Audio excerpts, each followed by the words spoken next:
تعالى اقول لكم بفطر ايه في الصيام علشان اقدر احافظ على النظام اللي حطيته لنفسي علشان اخس. واول حاجه هكلمكم عليها هي البطاطس. وعندنا دايما معتقد خاطئ ان البطاطس هي اللي بتزود الوزن، بس الحقيقه الموضوع بيعتمد على ازاي احنا هنطبخ البطاطس. طريقه طبخنا للبطاطس هي اللي بتخلينا نشبع او نجوع بعدها بسرعه. البطاطس هنسلقها او هنشويها، بس لازم تكون بقشرها. وده ليه؟ لان القشره الخارجيه للبطاطس فيها الياف، والالياف دي هي اللي بتخلينا بنحس بالشبع لفتره طويله. وهنا انا غسلت البطاطس كويس جدا بليفه الخضار، وبعدين بدات اقطعها وغليت الميه، حطيت فيها شويه ملح قليلين جدا، وبعدين حطيت البطاطس وحطيت عليها كركم او كاري، مش هتفرق اي حاجه من الاتنين.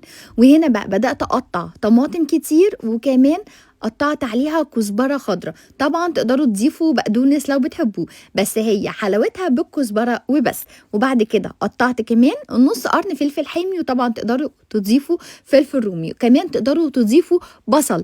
تقدروا تضيفوا في السلطه دي اللي انتوا بتحبوه. انا هنا ضفت فصين توم، وبعدين حطيت رشه جنزبيل، ملح وفلفل اسود، وكمان كمون وشويه خل وعصير ليمون، وقلبت كل ده. وبعدين البطاطس عندي كانت استوت، ما بسيبهاش لحد ما تتهري، بشطفها بميه ساقعه وبضيفها على الدريسنج اللي انا عملته. وممكن جدا تضيفوا معلقه مسترد. هضيف بقى كل الخضار اللي عندي، وادي كل ده بقى تقليبه اخيره. وطبعا انا ما اكلتهاش بعيش، اكلتها فلفل رومي وممكن كابوتشي، هتعجبكم جدا وهتشبعكم كمان.